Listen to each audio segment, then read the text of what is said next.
Bonjour à tous, merci d'être Bonjour. présent, ravi, enchanté. Je m'appelle Guillaume Bénèche, j'ai 22 ans, je suis entrepreneur et cofondateur avec Antonin. Enchanté, du coup, Antonin Assier. On a cofondé Audace, du coup, avec Guillaume, il y a maintenant quasiment 4 ans.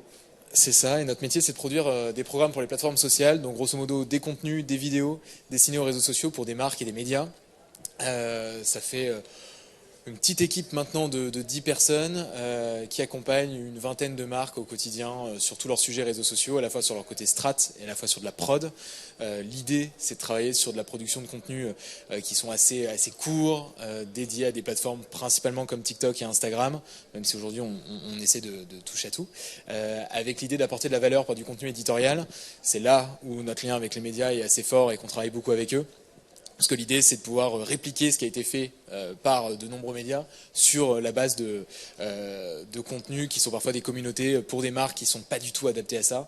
Et où l'idée, c'est de sortir de ce domaine publicitaire parfois un peu relou, sachant que la moitié aujourd'hui des consommateurs des réseaux sociaux considèrent que la publicité ne sert à rien et est insupportable. Et donc l'idée, c'est d'arriver avec du contenu un peu plus qualitatif, positif et qui apporte de la valeur aux gens. C'est ça. Nous, notre travail, vraiment, il a commencé à prendre de l'ampleur, en fait, quand il y a eu l'explosion véritablement du format vidéo sur les réseaux sociaux par le premier mobile qui a été TikTok avec le format 9/16e. À partir de ce moment-là, c'est le moment où on a commencé vraiment du coup à accompagner d'abord les marques vraiment sur ces questions de production de contenu en flux. Donc l'idée c'était comment est-ce qu'on arrive à produire 5, 10, 15, 20, 80 vidéos en fait par mois dans une dynamique éditoriale qui permette de construire des communautés à la manière d'un influenceur. Et c'est dans ce mouvement-là, en fait, qu'on a commencé vraiment à travailler avec les médias qui, eux aussi, avaient ce besoin de production, d'une part, vraiment par rapport à leur ligne éditoriale personnelle, et d'autre part, sur des questions ensuite de monétisation par rapport à leur présence sur les médias en ligne. C'est ça. Tu peux avancer deux fois. Alors, notre sujet du jour, comment monétiser ses réseaux sociaux quand on est un média. Nous, c'est un sujet qu'on essaye d'aborder principalement avec des médias qui sont traditionnels, sachant que les médias aujourd'hui digitaux qui se sont conçus sur une approche de contenu sur les réseaux ont pour la plupart embarqué dès le démarrage l'idée du brain content et de la monétisation par les plateformes, qu'on va pouvoir aborder ensuite. L'idée c'est donc de pouvoir se dire quand on est un média print, quand on est un média radio, quand on est un média télé, comment on peut gagner de la thune avec ces réseaux sociaux, ce qui n'est pas forcément évident toujours, et donc d'avoir une approche qui permette cela, et sans forcément rentrer dans des dynamiques de placement de produits comme on peut souvent le voir par les influenceurs, mais au contraire d'essayer d'apporter quand même un peu de valeur, et ceci dans une dynamique de cohésion avec les rédactions, ce qui est parfois un peu compliqué. Et donc dans tout ça, on va aborder ça sur un prisme principal qui est celui de la vidéo de façon générale. Il y a une possibilité de brand content avec du contenu statique. Nous, c'est moins notre sujet. L'idée, c'est aussi d'arriver sur des formats qui sont porteurs et qui ont une portée organique naturelle sur les réseaux sociaux, notamment la vidéo 9/16e et verticale, comme on le disait juste avant. Et donc de voir comment on peut embarquer cette dynamique de monétisation à travers la vidéo. On a deux grands canaux principaux, j'ai envie de dire, de monétisation. Le premier, ça va être la monétisation directe qui est permise par les plateformes. Il y en a quelques-unes, on va les citer et on va aborder rapidement le point. Et ensuite, la partie brand content, qui est finalement aussi la plus intéressante. Un, en termes de budget et de possibilités au sein des régies. Deux, en termes de façon générale, de créativité aussi pour un média. Et de se dire comment on est capable d'investir sur notre production et finalement sur une diffusion de contenu sur les réseaux qui soit beaucoup plus monétisable que rentrer dans une dynamique où c'est la plateforme qui va nous monétiser. Donc on va devoir investir sur du long terme, sur de la production et sur de l'éditorial avant d'avoir un retour sur investissement. La première brique, du coup, de la monétisation sur les plateformes, en vrai, bon, pour la plupart, on la connaît assez bien. Elle est assez maigre, en fait, en finalité. C'est-à-dire que sur les plateformes, on va toujours se retrouver à peu près sur les mêmes leviers de monétisation, avec de la pub en pré-roll et une rémunération qui est hyper limitée. En moyenne, on est sur à peu près 1 euro pour 1000 vues, et encore, ça dépend des plateformes. TikTok vient juste d'ouvrir cette possibilité-là, et encore quasi réservé exclusivement à des créateurs de contenu. Pour un média, c'est encore hyper difficile. On est sur des vidéos avec des conditions d'éligibilité ou sur Facebook, on est sur au moins 3 minutes de vidéo, sur TikTok au moins 1 minute, certains sujets ne sont pas pris en compte, ce qui fait que pour un média qui traite de l'information, globalement 80% du temps c'est mort, donc on est obligé de faire du sujet de société, voire magazine, dès que ça parle de politique, c'est fini aussi. Donc il y a un véritable défi en termes d'approche éditoriale pour arriver à monétiser ces réseaux de cette manière. Celui qui permet une plus grande liberté, ça va être YouTube, où c'est là où la majorité des médias aujourd'hui qui diffusent sur YouTube et qui ont une vraie quantité de contenu sorti sur YouTube arrive à sortir un revenu et à dégager un revenu, mais qui est toujours à la marge, mine de rien, par rapport à une monétisation en brand content. C'est la raison pour laquelle aussi la majorité des médias pure player, et si on doit citer Combini, Brut, Loopsider, ont aussi engagé une vraie transformation et une vraie dynamique de production en brand content qui est beaucoup plus rentable que de la monétisation par les plateformes. La difficulté qu'on va retrouver du coup, enfin que Guillaume a commencé à citer vraiment sur la monétisation pour les brand content, bon, déjà on va avoir des difficultés qui vont être purement structurelles, qui vont relever vraiment de la structure du média, donc qui vont être en fait les mêmes problèmes qu'on avait à l'époque sur les publics reportages classiques qui pouvaient apparaître dans les pages d'un média papier.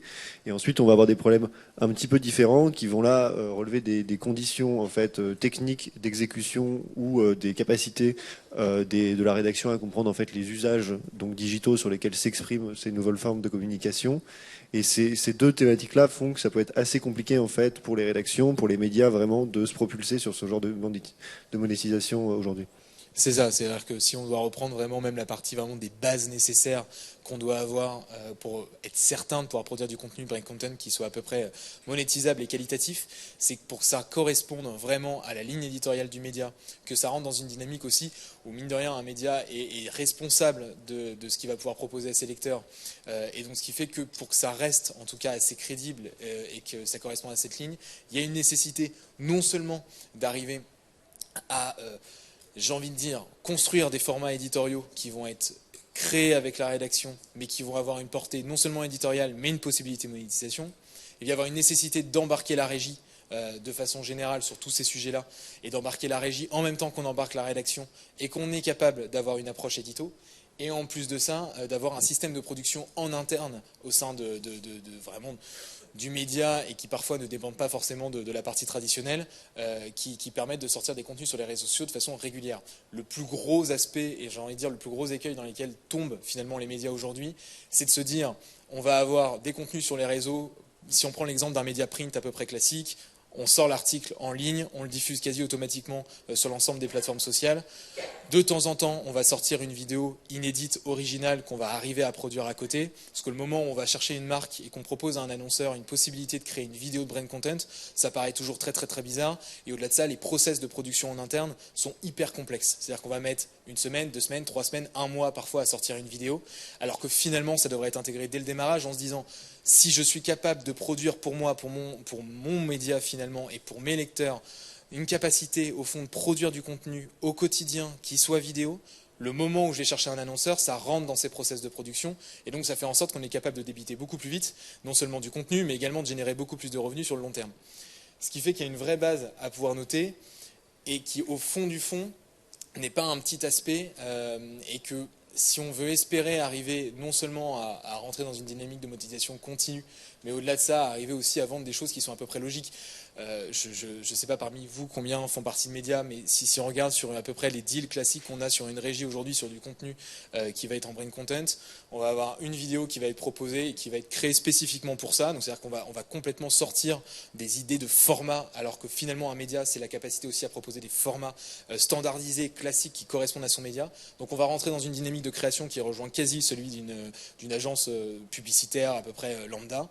Et où derrière, lorsqu'on va promettre finalement cette vidéo-là, on va aussi s'engager sur un nombre de vues, sur de l'engagement, sur un nombre de likes, où on sait particulièrement que ce nombre de likes, ce nombre de vues vont être générés principalement par du paid, donc sans aucune portée organique pour le média. Donc c'est avantageux d'un côté parce que ça permet de récupérer de l'audience pour le média et de dire ok, on a fait 15 000 vues sur cette vidéo-là, c'est top dans nos stats, sauf que dans le fond du fond, ça ne cible pas des gens qui vraiment s'intéressent particulièrement à votre média et aiment ce que vous faites. Et donc il y a une vraie nécessité de se dire comment on est capable d'avoir une portée organique, qui est généré au quotidien sur les vidéos qu'on produit, et d'associer à ça une portée parfois paid sur des campagnes publicitaires, en se disant on mélange ces deux forces-là, on a la ligne édito du média, on a l'audience du média, et on va en chercher une autre qui permet à la fois au média de grandir et en même temps de se monétiser. Dans la structure de cette présentation, du coup, on va d'abord vous montrer quelques exemples vraiment de campagnes sur lesquelles nous on a travaillé avec des médias qui justement essayent d'incorporer en fait véritablement cette notion de création de formats qui sont à l'image de ce qui se passe, donc soit sur l'antenne, soit sur le papier, pour les réseaux sociaux des différents médias et qui s'intègrent vraiment dans cette dynamique éditoriale de sorte à ce que les régies soient en fait en capacité directement de dégainer le format adapté par rapport à la personne à laquelle ils s'adressent et pas de créer à chaque fois un nouveau produit. On va d'abord du coup se consacrer un petit peu de temps à ces quelques exemples. Ensuite, on va essayer. Rapide, hein. C'est des vidéos d'1 minute pour TikTok et Instagram, donc ça va aller vite. Juste après, on va essayer un peu d'analyser ce qui fait que ça fonctionne véritablement. Dans tout ce temps-là, n'hésitez vraiment pas à nous interrompre à n'importe quel moment si vous avez une question, vous souhaitez une précision sur quelque chose, ce sera avec plaisir. Tu peux la lancer, je pense. Le son passe pas par là, par contre.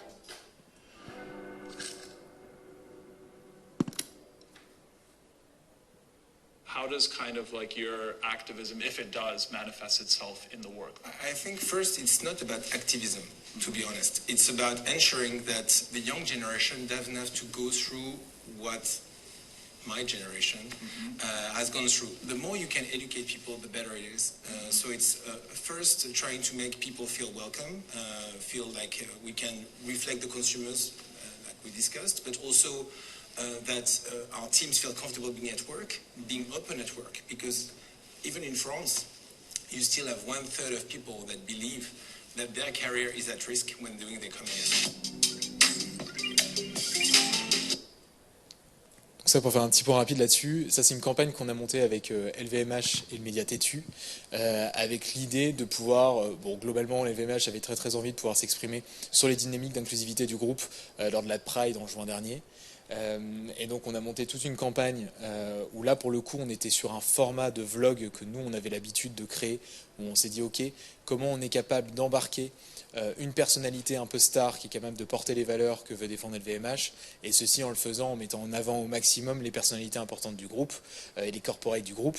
Donc là pour le coup ça a été aussi bien donc Edward Ordor qui était dedans, qui travaille chez Motensi, on avait un des big boss de c'était quoi, Make Up Forever à New York. Donc voilà, il y avait plusieurs, on a fait 4 vidéos, Paris, New York, Singapour et Londres, avec l'idée de pouvoir avoir cette approche-là. Là, on est sur du brand content, j'ai envie de dire, assez high level par rapport à un média, sur une top marque, sur un top contenu, sur des budgets qui sont assez conséquents de campagne. Mais ça montre les perspectives et les possibilités qui sont vraiment offertes à partir du moment où on a une marque qui dit « Ok, j'aime votre titre, j'aime votre ADN, j'ai un message à faire passer, qu'est-ce qu'on est capable de créer ?» Et c'est là où on sort un peu des sentiers battus, j'ai envie de dire, sur des campagnes vraiment créées spécifiquement pour ça. Salut, c'est Snaglez et je suis ici pour réaliser un défi avec Adobe et Tétu. Je vais transformer une photo de toi lambda en photo iconique de vacances à Los Angeles à l'aide de Photoshop et de Lightroom. Let's go. Donc, du coup, on a cette jolie photo de moi avec un joli film qui fait genre que je suis au soleil, donc c'est parfait parce qu'on est archi dans le thème. On va essayer de chercher une rue de LA qui est assez ensoleillée, mais un peu golden hour avec pas mal de calme.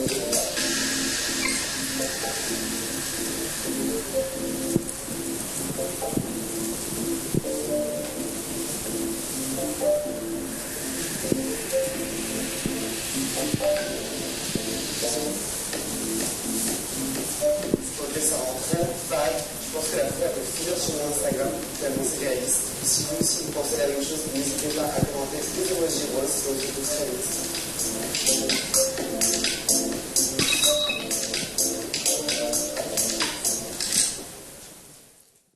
Là, idem, campagne montée avec Tétu, et cette fois-ci avec un influenceur. On est sur des budgets qui sont très restreints en termes de production et d'influence, et qui a été produite, on a produit 2 saisons de ça, pour 7 épisodes au total, avec des influenceurs tous variés, où on avait globalement des cross-posts sur les différentes plateformes, entre Tétu, l'influenceur, entre l'influenceur et la marque, Adobe en l'occurrence, avec l'idée de façon générale de pouvoir communiquer auprès des étudiants. Donc là on avait une cible qui était précise, c'était les 15-30 ans qui pouvaient avoir un intérêt pour le domaine créatif et qui avaient envie d'avoir la suite Adobe sur des projets personnels ou d'études.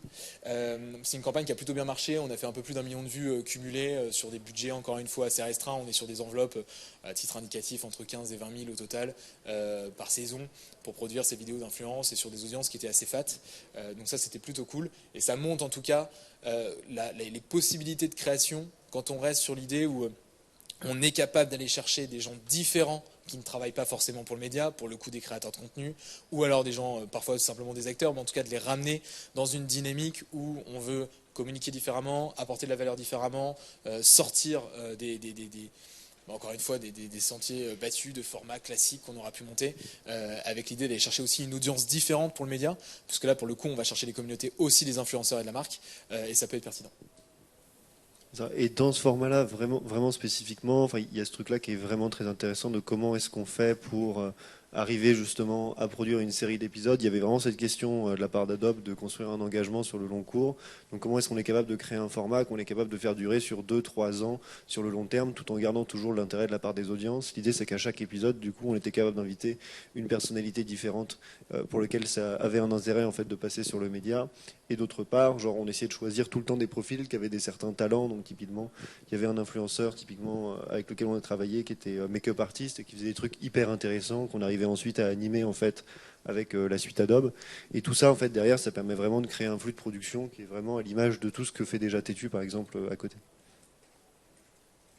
Digne d'un roman de la Pléiade, voilà une sacrée mascarade signée Nicolas Bedos. Casting 5 étoiles, Adjani, Ninet, Vatch et Cluzet s'installent sur la Côte d'Azur. Voici le topo, 4 personnages principaux, 4 destins croisés, la mer, l'amour, la fête et la thune. Brillant et c'est au cinéma. J'ai pensé à vous en jouant ce soir.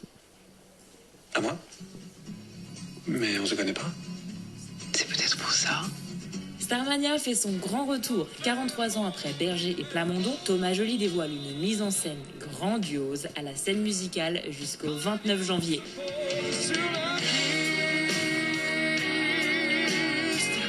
31 ans et déjà le prix Interallié. Philibert Hume signe Roman Fleuve, l'aventure de 3 potes qui remontent la Seine de Paris à Honfleur, cocasse et jubilatoire. Rendez-vous en librairie. Vous nous parlez d'un livre intitulé Roman Fleuve. Et j'avoue que j'ai envie de tenter l'aventure. Un divorce à l'Élysée, oui, et c'est l'histoire romanesque de Nicolas et de Cécilia Sarkozy racontée par Catherine Ney dans Inséparables. Un scénario multiples rebondissements digne d'une série américaine. Dispo sur toutes les plateformes, bref, c'est déjà culte et c'est sur Europe 1.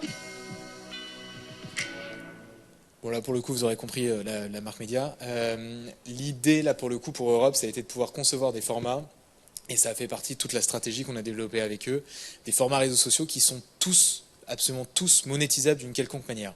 On a les formats face caméra classiques, on a les formats voix off. Là, pour le coup, c'est un format de recommandation culturelle qui sort toutes les semaines avec ses déclinaisons musique, cinéma de façon indépendante. L'idée, c'est de pouvoir miser à la fois sur la portée des artistes et des personnes dont on parle à l'intérieur qui peuvent repartager, d'arriver à construire une vraie audience organique.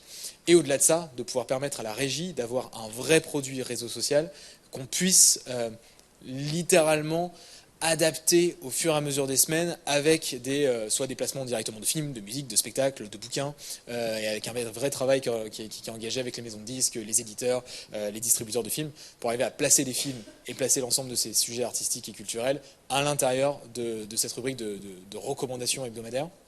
Ça marche plutôt bien. En organique, en moyenne, on est aux alentours de 50 à 100 000 par épisode en termes de stats, uniquement en organique, alors que le format a été lancé il y a 4 semaines. Et pour le coup, on a déjà des grosses pistes de monétisation qui sont en cours avec la régie d'Europe. Et c'est là où c'est assez marrant de voir qu'en fait, sur des formats réguliers qui sont capables d'être créés par la rédaction eux-mêmes, montés au sein du pôle social média, et sur la base vraiment d'un format régulier et récurrent, on est capable d'inscrire ça dans un catalogue pour la régie qui permette une vraie monétisation et qui aussi fasse vivre les talents maison. Et quand je dis talents maison, c'est à la fois aussi bien les journalistes que pour le coup les voix de la radio qu'on va chercher et qu'on intègre quand ils ont invité certains des artistes ou certaines des personnes dont on parle dans les recommandations à l'antenne.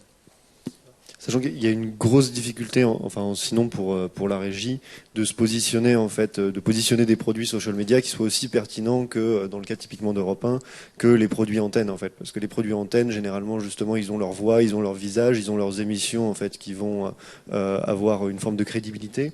Le défi là, c'était vraiment de réussir à en fait inscrire les réseaux d'Europe 1 dans cette même dynamique-là, avec des formats qui soient tout aussi pertinents les uns que les autres et qui soient vraiment en fait identifiables pour le client, ce qui a vraiment son enjeu ensuite pour le commercialiser. Alors sur ce petit point très rapide sur créer une campagne en brand content qui fonctionne et bien sûr qui se vend, parce que c'est un peu l'objectif. La grosse base, et ça pour le coup on parle, après je pense que chacun a aussi sa façon de raisonner à l'intérieur des médias, et voilà, nous, l'expérience qu'on vous partage, c'est celle qu'on a pu voir avec différents médias print et radio, avec lesquels on a pu vraiment travailler sur ce sujet-là et sur la strat, et qui fonctionne bien pour le coup aujourd'hui. La grosse étape numéro 1, c'est d'arriver à concevoir un format éditorial. L'idée, c'est de dire, On part littéralement des sujets de la ligne édito du média, qu'il soit print, qu'il soit radio, qu'il soit télé, c'est exactement la même chose. On a une ligne édito. Comment on est capable de créer un format spécifique qui correspond au quotidien de cette ligne éditoriale sur les réseaux sociaux. Ça peut être un format à voix off, ça peut être un format incarné en face caméra avec fond de couleur comme Combini peut le faire tous les jours. Ça peut être très très très varié en termes de format spécifique, mais en tout cas, il y a une nécessité de créer un format éditorial très très fort, qui a une dynamique d'écriture qui lui correspond bien, qui est capable d'être internalisé. Et c'est là où ça devient le plus difficile, à la fois en termes d'écriture par les journalistes, à la fois en termes de production par l'équipe social media ou de prod en fonction du média. Il y a un vrai défi là-dessus et c'est la première brique qui est essentielle parce que c'est ce qui permet la monétisation au long cours et vraiment de sortir de ce côté. On fait une campagne à l'arrache dès qu'on nous demande un truc et on met 3 semaines à sortir une première vidéo. Là, l'idée, c'est de dire, ok, toutes les semaines, on sait qu'on a ce format-là qui sort pour les réseaux sociaux du média. C'est un format régulier, c'est un format récurrent, ça apporte de la valeur aux gens. Super, c'est la première brique essentielle. Et vraiment, du coup, ce deuxième point, le fait que le format puisse être diffusé avec ou sans marque, ce qui signifie véritablement, c'est que c'est comme ça en fait que sont construits la plupart des codes de la publicité sur les réseaux sociaux, et qu'aujourd'hui les 3/4 des bons partenariats, quand on regarde en fait les partenariats qui sont faits entre des annonceurs et des créateurs de contenu, c'est sur des vidéos qui pourraient fonctionner en fait potentiellement sans les marques. Quand on regarde typiquement, enfin, des exemples assez frappants, typiquement ça va être les vidéos de McFly et Carlito en partenariat avec N26 par exemple, elles sont édifiantes sur ce genre de sujet-là, dans le sens où ce sont des formats en fait où on va avoir les influenceurs qui vont aller vivre une expérience, qui vont vendre un projet qui est beaucoup plus grand que la seule marque, et ils vont pas se limiter à quelque chose qui est très faible en valeur, très faible en intérêt. Ils vont vraiment chercher toujours à se positionner en fait dans le divertissement, quelle que soit la marque avec laquelle ils travaillent. Donc il faut que les formats derrière qui soient pensés sur les médias sociaux soient aussi pertinents que ceux qui sont pensés sur les supports traditionnels, ce qui est souvent pas le cas, et c'est assez étonnant quand on regarde. Ensuite, un flux de prod qui soit adapté, et ça va en cohérence directe avec l'idée d'un format régulier, c'est-à-dire comment on est capable de produire en interne réellement ce type de vidéo au quotidien et en masse. La plus grosse problématique qu'on a aujourd'hui, c'est que, et pour un média, c'est d'autant plus le sujet, on a en moyenne, si on prend le groupe La Dépêche du Midi, c'est 1000 sujets qui sortent chaque jour rédactionnels sur leur site internet. On est obligé d'avoir une même dynamique sur les réseaux sociaux quand on a en moyenne 60 minutes de contenu, de consommation quotidienne de contenu, avec des contenus qui font en moyenne 25 secondes, 1 milliard de vues au mois. Enfin, c'est un sujet qui est magistral et où un média aujourd'hui ne peut pas se permettre de se dire je sors une vidéo par jour. On doit être ça doit aller beaucoup plus loin que ça. Il y a une nécessité aussi d'aller chercher les audiences. Il y a une guerre de l'information qui est partout. Elle l'est d'autant plus sur les plateformes sociales. Et ça dépend d'un système de prod en interne qui doit être développé et adapté. Certains médias ont fait le choix d'avoir vraiment une équipe social média avec un monteur, avec un DA, avec un auteur spécifique qui est capable de faire du brand content et qui n'est pas forcément journaliste, ou alors qu'un journaliste qui accepte de faire du brand aussi, puisque c'est tout le défi. En tout cas, d'avoir une vraie équipe de prod, comme il y en a d'autres qui ont décidé d'externaliser, comme il y en a d'autres qui décident au contraire de passer par des outils numériques. Le choix, et j'ai envie de dire à discrétion, là où il y a en vérité un vrai impact, c'est plus le contenu est incarné, plus le contenu a une vraie image de marque, plus le contenu est produit en interne, plus on est capable d'aller vite sur la réponse. C'est le cas 20 minutes, si on prend l'exemple de 20 minutes. 20 minutes a une capacité de prod monstrueuse parce que tous les journalistes quasiment du service web sont formés à prendre leurs vidéos, à expliquer en face caméra un sujet et à pouvoir la sortir dans la foulée sur TikTok. Rien que ça, ou sur Instagram, rien que ça, c'est un sujet qui fait qu'aujourd'hui, ils sont capables de réagir à l'actu et donc ils ont un système de prod adapté et c'est la priorité pour pouvoir produire ce type de format. Diffuser et construire l'audience, c'est là où en fait on rejoint aussi la partie finalement de prod et d'écriture. C'est qu'il y a un énorme intérêt de rentrer dans une dynamique de diffusion à la fois qui corresponde à chaque plateforme, mais qui au-delà de ça soit sur de la portée organique pure. Un média qui utilise du paid, why not? Moi je vois rien de choquant là-dessus, et au contraire ça permet d'aller chercher de nouvelles communautés, ça permet d'aller de faire de l'awareness sur la marque, c'est un moyen j'ai envie de dire statutaire aussi pour plein de raisons. Maintenant, un format qui marche, c'est un format qui est organique. Les premiers sujets qui ont été poussés sur Facebook par les médias il y a 10 ans, c'est les sujets qui marchaient tout seuls sans mettre de paid. Cette même logique, elle est applicable à la vidéo aujourd'hui, avec l'idée que quand on fait une bonne vidéo, elle est censée faire des vues. Si un mec tout seul dans sa chambre depuis le fin fond de la France est capable d'avoir 1 million d'abonnés, je vois pas pourquoi un média ne serait pas capable de le faire avec 200 salariés. Et donc ça, c'est vraiment dans une dynamique où on se dit, ok, mon contenu que je produis, quand je le diffuse, il doit construire de l'audience. toujours créer de l'audience organique. Et s'il y a une nécessité d'ajouter du paid pour X raisons, dans ce cas-là, le paid s'additionne, mais en tout cas, on a un format qui marche par lui-même. Ensuite, il y a une vraie dynamique avec la régie.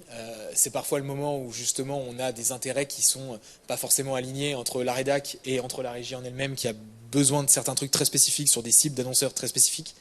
Là, l'idée, c'est de se dire, à la construction de ce format-là, quand on le construit, quand on l'écrit, quand on le teste, on est capable de se dire, génial, on peut ajouter là-dessus une déclinaison vraiment de ce format-là, avec une intégration de marque, qu'on travaille avec la régie pour que la régie puisse l'ajouter à son catalogue, et où on se dit, ok, la régie est capable non seulement d'aller vendre ce format au cas par cas, en se disant, ok, et là par exemple si je prends l'exemple d'Europe 1 qu'on connaît bien, Europe 1, quand ils vont voir un distributeur de films, ils disent ok super, on a l'antenne, on a ça, mais on a aussi ce format-là sur les réseaux sociaux qui est super, qui coûte moins cher, parce que pour le coup l'audience n'est pas la même, et donc sur lequel on peut déjà faire un test, on peut déjà tenter des trucs. Parfois ça fonctionne, et parfois derrière il y a aussi la possibilité de vendre une campagne globale, et c'est là tout le défi, c'est d'arriver à se dire comment demain on est capable pour un média traditionnel, dont le cœur de métier reste mine de rien ce média traditionnel, d'être capable d'ajouter une ligne budgétaire magistrale et vraiment importante sur les réseaux en l'additionnant à sa ligne budgétaire de revenus classique.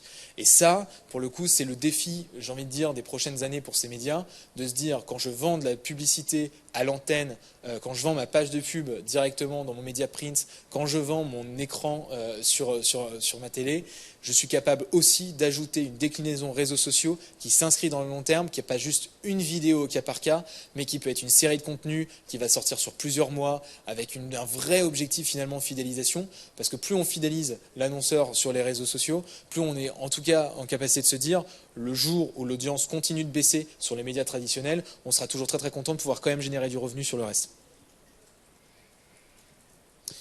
En pratique, on a pris un exemple très simple et qui arrive de façon assez régulière. Globalement, on est sur un média, quel qu'il soit, print, TV, radio, c'est à peu près pareil, là-dessus on s'en fout, qui propose chaque semaine un format face caméra hyper simple, où où on explique une anecdote historique, un peu marrante, un peu sympa. C'est des formats qui cartonnent aussi bien sur YouTube, sur TikTok, sur Instagram que sur Facebook. C'est un format qui est vu et revu, mais qui a toujours des possibilités d'audience en organique très très fortes. À côté, on a une marque, imaginons un assureur, qui a j'ai envie de dire, un vrai positionnement RSE et qui a très envie de pouvoir communiquer sur l'impact écologique que peuvent avoir les données de ses clients, etc. Et donc l'idée, c'est de se dire, ok, on a ces deux sujets-là, on a notre format avec ce média, on a cet annonceur-là possible, qu'est-ce qu'on est capable de lui proposer de façon générale qui coïncide avec le format qu'on a, donc l'idée d'avoir un catalogue, et donc dans ce format-là, comment on l'intègre. Là, pour le coup, l'idée, c'est d'arriver non seulement à proposer une campagne globale, puisque l'intérêt, comme on le disait, c'est aussi de pouvoir vendre les réseaux et le reste, mais aussi de pouvoir adapter particulièrement le contenu et ce format anecdote au sujet de son client. Là, pour le coup, il y a 1000 sujets qui pourraient être traités sur l'environnement, sur la question des données, sur la question même du premier serveur informatique, enfin, 1000 choses et 1000 aspects qu'on est capable de traiter sur un format d'anecdote en face caméra qui raconte un truc de façon très simple et incarnée, en se disant, dans cette grande histoire qu'on va raconter, on va insérer un peu de la marque de façon très simple. Les meilleurs formats qui existent là-dessus, par exemple, et qui sont des bonnes inspirations, ça va être tous les formats de voyage ou autour du voyage, qui sont des formats d'information au magazine autour du voyage. La majorité du temps, en plein milieu de la vidéo, vous avez d'un coup un petit passage sur les gîtes de France qui vous disent à quel point c'est génial de prendre le temps de voyager à travers la France. Ce truc-là, c'est systématique, et c'est vraiment l'idée de se dire, on a un vrai format édito, qui est capable de plaire à notre audience, qui raconte un truc, où les gens sont capables de tomber dessus en se disant « Putain, c'est intéressant », sans avoir forcément l'impression d'être sur un contenu publicitaire, même si légalement il faut l'indiquer, mais en tout cas qu'il y a une vraie dynamique éditoriale. Et ensuite, derrière, de pouvoir placer au bon endroit, au bon moment, ce genre de choses. C'est une vraie dynamique d'écriture qu'il faut arriver à avoir, mais c'est vraiment le genre de campagne qui a tendance à fonctionner, et limite, j'ai envie de vous dire, le meilleur moyen de s'en rendre compte, c'est faites défiler sur Instagram ou sur TikTok des contenus. Le moment où vous regardez une pub sans avoir l'impression que c'était une pub, c'est que c'était un format parfait pour ça et que c'est un parfait format de brain content. Donc en résumé, l'idée, c'est d'arriver non seulement à, j'ai envie de dire, intégrer l'éditorial du média au sein de cette stratégie, d'être capable de se dire on a une vraie force de production qui est capable de répondre à ces besoins-là, et aussi de rentrer dans une dynamique où on a des liens avec la rédac, avec l'édito, avec la régie, où tout le monde doit se parler, et que oui, il y a les grands méchants qui font de l'argent d'un côté et ceux qui écrivent des papiers de l'autre, mais qu'au fond du fond, l'intérêt de chacun est le même, c'est de pouvoir arriver à faire de l'audience, c'est d'arriver à trouver une communauté et des audiences qui vont lire ou consommer les contenus. Et donc pour nous, ça c'est la clé de la monétisation. Alors ça paraît, c'est très très résumé, ça paraît très classique et très facile comme ça. Mais dans les faits, ça se repose vraiment sur ces 3 dynamiques-là qu'on vous a inscrites. À la fois, il y a l'idée d'arriver à travailler sur un fonctionnement éditorial et sur vraiment des formats qui fonctionnent de cette manière-là. Si tu veux faire la suite après, je t'en prie. Il y a l'intégration du coup de la production des contenus au sein du média. Ça c'est hyper important et en vrai, faut vraiment insister dessus. Mais c'est souvent on imagine vraiment que le média, le support classique est l'émetteur et qu'ensuite il y a la plateforme sociale qui se fait prescrire des choses par le média traditionnel. Et donc on va dériver ce qui se passe sur l'antenne, dériver ce qui se passe sur le papier. On va faire quelque chose en plus. En fait, l'idée, c'est que les supports, il faut vraiment qu'ils aient leur format adapté, qui performent vraiment par rapport à la matière de la plateforme et qui soient pertinents en eux-mêmes. Et souvent, en fait, c'est l'échec un peu cuisant en fait auquel fait face la plupart des médias traditionnels, c'est qu'en fait ils essayent de se mettre sur les plateformes là, mais ils les assimilent pas, ils s'acculturent pas en fait à la manière dont ces formats se construisent, et du coup ils construisent toujours quelque chose qui, oui, fonctionne parce qu'il est vendu, mais ne perdure pas ni n'inscrit de dynamique financière intéressante sur le long terme. Donc vraiment cette coalition en fait de l'édito et du brand, c'est vraiment se dire ok, comment est-ce qu'on crée quelque chose d'absolument intéressant par rapport au code de la plateforme, comment est-ce que ça poursuit l'identité du média, mais ça s'inscrit quand même dans quelque chose d'intéressant par rapport à ce qui doit être reçu sur la plateforme. Et enfin, du coup, c'est forcément s'appuyer sur les forces traditionnelles du média pour vendre des campagnes globales, quoi. C'est réussir à se dire, ok, on n'est plus seulement sur du coup cette dynamique-là avec un gros produit qui est le média traditionnel et un second qui est le produit digital. C'est quelque chose qui se vend ensemble et c'est une force commune. Voilà, c'est tout pour nous. Merci beaucoup. Merci pour votre temps. Est-ce que vous avez des petites questions ou quoi que ce soit très rapidement qu'on peut prendre? Vas-y. C'est tout le sujet de façon générale, de toute façon, de la monétisation des contenus, même en brain content, sur des sujets qui sont un peu politiques ou d'actualité. Ce qu'il faut savoir, c'est que quand on parle vraiment des codes et des usages des plateformes, on parle de la durée du contenu, on parle de l'incarnation et la forme d'incarnation du contenu, et globalement de l'approche qu'on va avoir de façon générale. La clé là-dessus, c'est de se dire, chaque plateforme a ses propres codes. Facebook, on ne fait pas des vidéos en 9:16, ça ne prend pas et c'est très compliqué. Donc on reste sur du format carré, YouTube sur du 16:9. On essaie d'avoir une approche qui est toujours, quand on veut monétiser par l'intermédiaire des plateformes en tout cas, dans une approche qui reste le plus magazine. Les sujets culturels fonctionnent le mieux là-dessus. Et l'aspect un peu plus politique, ou en tout cas d'information, on essaie de la traiter soit en rédactionnel sur les médias classiques et qu'on diffuse sur les réseaux, soit par de la vidéo pour le coup qui a une approche beaucoup plus, j'ai envie de dire, libérée des codes un peu traditionnels qu'on peut retrouver sur l'information politique. Merci beaucoup.